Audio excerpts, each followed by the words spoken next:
wabarakatuh. Dengan saya Munif Ansori dengan nomor pokok mahasiswa 22411217. Pada kesempatan kali ini saya akan menjelaskan tentang instrumen pasar modal Indonesia. Pasar modal menghubungkan perusahaan yang butuh modal dengan investor yang ingin menumbuhkan kekayaan. Instrumen utama menyediakan kombinasi pertumbuhan, pendapatan, dan manajemen risiko dari saham hingga derivatif. Saham yaitu kepemilikan perusahaan, potensi imbal, hasil tinggi, volatilitas juga tinggi. Obligasi, surat utang, pemerintah atau korporasi, pendapatan tetap, dan prioritas klaim. Reksadana yaitu kendali profesional untuk diversifikasi bagi investor retail.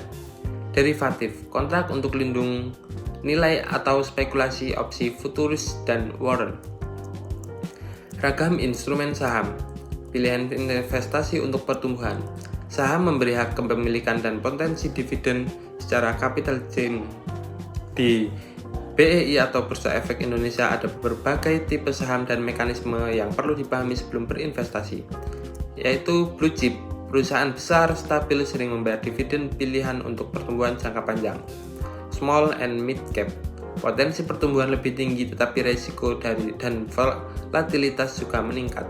Saham dividen, fokus pada arus kas, cocok untuk investor yang cari pendapatan reguler.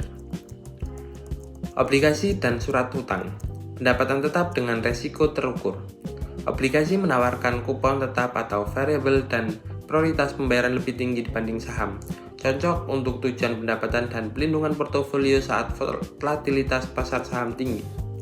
Obligasi pemerintah ORI SPN, risiko rendah, likuiditas beragam, cocok untuk alokasi konservatif. Obligasi korporasi, yield lebih tinggi, peringkat kredit menentukan risiko.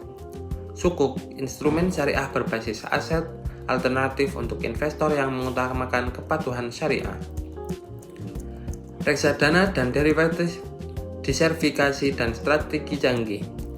Reksadana memudahkan akses ke portofolio terdiversifikasi, derivatif memungkinkan lindung nilai atau hedging atau strategic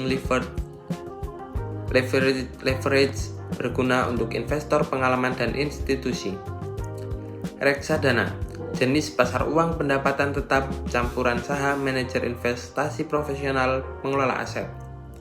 Opsi dan futures, alat derivatif untuk melindungi posisi atau memanfaatkan pergerakan harga tanpa kepemilikan aset dasar.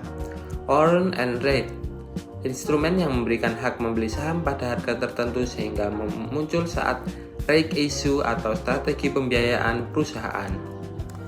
Mungkin cukup sekian pembahasan di video kali ini. Wassalamualaikum warahmatullahi wabarakatuh.